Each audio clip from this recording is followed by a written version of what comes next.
Aries, what is up, Aries? I hope you are having a wonderful week so far, and I hope you're having, a wonderful time. It's crazy times as always, and we got a full moon this week, which is exciting. I just wanted to remind you that I still have my contest on for a free reading as soon as I hit 100 subscribers, which is only 12 subscribers away. Thank you so much for your love and support. You're gonna get a free reading if you win. Like, how cool is that? It's gonna be like this kind of style. It can be on a private video for you later, or you can even do it through FaceTime or anything else you'd like to do. So yeah, it's all up to you, and all you have to do is hit subscribe and let me know down below that you subscribed, and you're entered to win. How perfect is that? All right, well, let's go into your astrology as I shuffle these cards. All right, Aries, well, we do have today, this is the 27th, we have an inconjunct Sun to Chiron in Aries, which is in your first house. This is kind of like bringing up some wounding, potentially like with your ego and stuff, since it is the first house of your identity. So this kind of stuff could be coming up today. So if it is, don't, treat it like it's a bad thing. It is just a process that you're going through. So just be aware of it. We still have Mars in retrograde, obviously. So things are a little bit, your identity is a little bit kind of feeling like you don't have anything to resist against, and it's kind of like a time to go inwards for you. What else we got? We got Mercury still in retrograde, of course, which is retrograding into Libra this week, which is kind of exciting. So a little bit more like relationship kind of stuff happening. So you can actually see potentially some like exes come back. I mean, it is your 7th house of relationships, so that you could kind of have somebody from the past basically come in, because it's your house of partnerships. All right, what else we got? We got Sun opposite Uranus, which is kind of exciting because that's like, taking out the trash in a way. Uranus is in your 2nd house of finances, so it's kind of getting clear about what's working, what isn't working in your financial life, right? And when we think about money and everything, it's like money's an energy. So if we have a negative idea about money, well, then money isn't going to really flow to us. If we have an open idea about money and we have like this free sort of flow to it, then it comes in and it leaves just as well. But you still have that flow, and the more you can work on that flow, the more you can actually make and earn. And to save, of course. And what else we got? The big thing this week is the full moon in Taurus in your where's Taurus? That is in your 2nd house. Of course, I mean, Uranus is right there. I'm gonna put this little dice right there. All right, so this is a full moon, and this full moon is kind of special. It's a hunter's moon. It's also a blue moon, so it's on Halloween, which is pretty exciting. I'm sure everybody's looking forward to a full moon on Halloween. Pretty cool. This is in your 2nd house of finances. So it's like, what do you want? What kind of seeds did you sow at the beginning of this year? So this would be going back 6 months to the Taurus new moon. And this would kind of be at the start of the pandemic. So what kind of changes were you wanting to make back then? And what changes, like how have you, cultivated that growth throughout this time? Because this is kind of like a culmination period of that moment. You're going to have a Mercury square to Saturn in your 10th house of career, which is, this is Mercury in your 7th house, and it's making a square to your 10th house. So this is like relationships really being put under the microscope as towards your kind of like your destiny, or your career, or like marriages, or any sort of that kind of stuff, like anything to do with your reputation. So watch out for that, and kind of keep your mind on the bigger picture. You're gonna want to naturally be a little bit more detail oriented, but if you find yourself stuck in that kind of energy, just remind yourself that there is a bigger picture, and just to be able to move past it. All right, well, I think I've yammered on long enough for your astrology. Thank you for sticking with me so far. I really appreciate all your love and support. So let's go into where you're at right now, and then we'll go into what you got coming up this week, and then we will see what messages from Spirit that we got, and then we'll go into your sacred symbols and your runes at the very end if you wish to stick around for that. All right, Aries, let's go into this. What we got coming up for you? Let's move that out of the way. So where is Aries right now? Where is my lovely Aries? Where is my lovely Aries? Thank you. Ooh, Queen of Pentacles in the reverse position. So this is like, maybe you're blocked as far as your self-worth is concerned, Aries. I feel here that, I mean, with all the second house stuff happening for you, it does feel like you're blocked. Let's see what the underlying energy of this. This is also like a self-worth issue. We got the Five of Swords here. This is like a bittersweet victory energy. The Five of Swords, I always kind of feel like, you know, he's won, but at what cost? But, you know, it is making progress, but, you know, sometimes that progress doesn't feel so great, so maybe that's what's blocking you. I feel like self-worth and ideas, like what you're trying to do right now is trying to make your ideas stand out. And in a way, it could be shunning other people at the same time. Like, this is kind of like this competitive idea energy, but in the sense of like maybe being a little bit too harsh, because you've disarmed these people and you are victorious, of course, but you know, it's like at what cost? And we got the next card here. So I'm gonna flip this over. Ooh, the Four of Wands. This is like the marriage card. So the underlying energy of this, so this could be to do with your family, to do with something at home. I mean, we got the self-worth here, so like, you know, your self-worth really comes into play with your family and stuff. So if this is coming up for you, just be aware that you are still worthy of this. This is still your life. This is still like, you know, it's still going on. Like, you may fight with people or whatever, but there's still love here. But just work on your self-worth and work on being receptive to whatever care that there is. I mean, the next card under here is the Three of Pentacles, which is indicative of work, of progress in work. This is also like commission and, you know, doing something that's creative that other people are looking to you for guidance. So maybe you're working in the home, maybe you're a home decorator or something. I'm getting that vibe with the Three of Pentacles and the Four of Wands here. So maybe you're, you know, an interior designer and you had like a fight with somebody or something. This is like a really wild stab out in the dark. So yeah. Anyway, so this just kind of feels like, you know, you're at home. Your home life is a little bit more, you know, you're trying to create something here, and it doesn't. There was a victory or whatever, but it just doesn't feel like you deserve it in a way. Yeah, I think that's what I'm gonna go with. It just feels like you didn't deserve it, but you do deserve to feel happy and you know, aware and all that kind of stuff. The next card we got actually is the healing card, the Six of Cups. So there is some healing to be done in the home for sure. This could also be healing to do with like your children, if you have children. And I always kind of call this like the healing of the inner child card, because if you look at it, if you look at the picture, it's like a figure giving a cup to a younger figure. And I always kind of feel like, you know, that's our internal life. So if you're battling with issues of self-worth, kind of get in contact with your inner child, I feel like, is the message here. To, you know, remind yourself of how good you have it. Like, look at how you are now and think about back when you were a kid. Like, could you ever imagine you were in this position now? Like, it's probably amazing compared to, like, you know, back in those days. So, you know, remember that, and remember that you do deserve it, because you got here by yourself. I mean, we all get to adulthood by ourselves ultimately, and even if you're not an adult, you have brought yourself to the place where you are now through your own actions. So yeah, anyway, let's go on to what you got coming up for this week. What's coming up for lovely Taurus, or lovely Aries this week? Thank you. Oh, the Three of Swords. So there's some sort of heartbreak happening here. I see, well, with the Mercury retrograde into your 7th house, there could be even just a bringing up of old heartache. Like, this could either be something that was in the past that's being brought up this week again, or, you know, something actually happening this week. So let's see what the... Okay, we got a bunch of cards here. We might as well take them. Okay.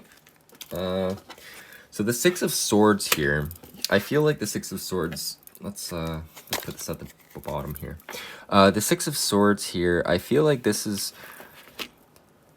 I feel like in order to heal this heartache, you need to take like a break. You need to take a vacation. You need to get out of your head and actually go somewhere to feel you know, reacquainted with your own heart. You know, you got these swords stabbed in there, and you can't really heal that if you're always in the same place. Like, if you're like, environment is one of the major contributing factors to your mental state and your heart state. So, you know, if you're in a crappy environment, of course you're not going to feel very good about it, you know? Anyway, let's see what the underlying energy of the Six of Swords is. What's going on? The Nine of Wands, yeah, it just feels like you're overworked. I mean, the Nine of Wands is like a card about, like, you know, you're almost at the completion, you're almost there, but with it reversed, it's like, you know what, you're there, but you need to take a break. So I'm feeling like a lot of this giving yourself a break energy here, Aries. I mean, it is, you do have Mars in retrograde in your first house, so this is like, and it's not aspecting anything right now either. It's kind of like in this void, off course state where it's just kind of alone. So this is like, this is your planet in your house. So this is really like calling you to, you know, retreat a little bit into yourself and go on a vacation, go on a ride or something, or go, you know, go for a long drive and kind of reassociate yourself with nature, if it, you know, weather permitting and everything. Let's get, and we got 3 more cards here, so let's see what they are. The Ten of Wands reversed. Yeah, so yeah, this is like, you really need to take a break. All right, like, I feel like this is also related to work. Like, maybe you've been working a lot lately, or maybe you haven't been working a lot and you're just stressed out because of it. In either case, I feel like this is like calling you to be like, okay, I really need to take a step back. Let's see what the next card is. The Empress in the reverse position. Okay, so I feel like this is needing to remind yourself of your feminine energy. I mean, we do have the Queen of Pentacles in the reverse position for you where you're at right now, and this week you got the Empress in the reverse position. So it's like you need to embody this Empress energy. Whenever a major arcana is reversed, it's like you need to embody these attributes. So like, she's very caring, she's very motherly. I'm getting the sense that you need to show yourself this care. You need to show yourself this love and support, because, you know, maybe you're not getting it in the way that you want, but I mean, we are the ultimate balancers and we can adjust to anything. You know, so make sure you're treating yourself with love, with care, and nurturing this week. And the next card we got is the King of Swords in the reverse position. So this is you needing to be strong in your resolve, in your willpower. The King of Swords is meant like intellect guiding intellect, and I feel like, yeah, I feel like you just need to take a break and gather your thoughts, because I feel like that's going to influence you in all of this. Like, I feel like you know, you may be letting your thoughts misguide you in a way. So getting this King of Swords in the upright position will take a little bit of a load off of your head or your thoughts, because like, I just feel like the King of Swords is talking about, you know, really being aware of all the little details. And in the reverse position, it could be like, you know, maybe you're looking too much at the little details. So yeah, it's at the same time, we're Mercury retrograde, so it's a good time to make sure that you have those details corrected, and the King of Swords could be reminding you to look at the details. So it's I don't know, it's up to you really how that resonates. Like, if you're currently not doing it, then you should do it, and if you're doing it too much, well, then it's time to look at the bigger picture, like I mentioned in your astrology. All right, let's go into what you got, your messages from Spirit, rather. Whoa. All right, let's see again. Thank you so much, by the way, Aries. I really appreciate you sticking around. Let's see what we got for this week. Messages from Spirit. We got the Hermit. Yes, what did I tell you about taking a vacation? You need to go inside. You need to figure out what's going on in your heart. You need to find that star that's there for you. Like, he knows, he's got the blue robe. He has that emotional intuition. So guide yourself into kind of like, I don't want to say dark night of the soul, but like, go through the process. Go into your shadow a little bit, like dive deep into yourself and find out where your emotions are coming from, where your intellect is coming from. Like do all these checks and balances for yourself so you can kind of walk forward and be able to either, you know, guide yourself through the situation, or even guide yourself to the point where you can start to guide others, because like eventually we all become teachers. So that is something to consider. So let's see what the underlying energy of this is. This King of Wands. I'm seeing like he's got a wand, he's got a wand. So the King of Wands is very much about, you know, getting your willpower intact. Like it's will that is driving will. So whatever you want to create, whatever you're passionate about, I feel like you're gonna find that with the Hermit card here. I feel like, you know, if you push yourself to like look over the edge, because if you look here, he's kind of like sitting on an edge of a cliff and he's looking over. He's very kind of precarious. So he's like on the razor's edge of, you know, just like going for it and like really figuring this out. Because like once Mars starts to go direct for you, Aries, I feel like things are going to change a lot. That will happen in January. So just take this time, especially this week, to settle down, get into your thoughts, get into your feelings, take a break if you can, you know, go somewhere and see what the universe has for you in the internal world. All right, let's see what the underlying energy of this King of Wands is. Where's this creative energy coming from? Or what is this creative energy about? And I take jumpers from the pack, so I'm sorry if this takes a little while. Sometimes I don't want to come out.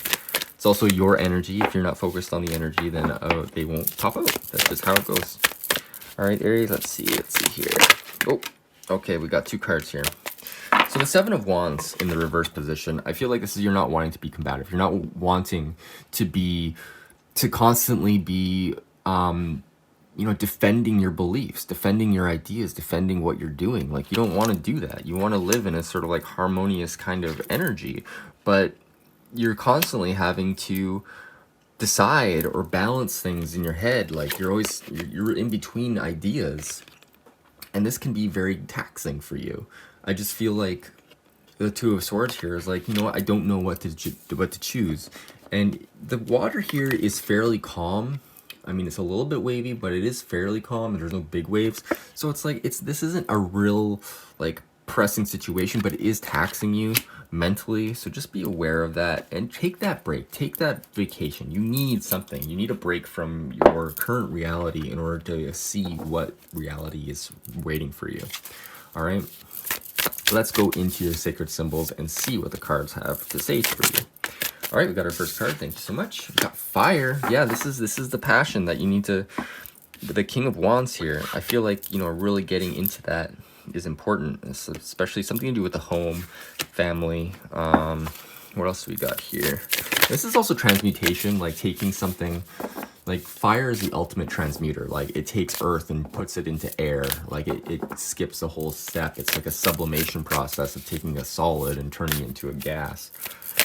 What else we got here? What else do we have for Aries, please?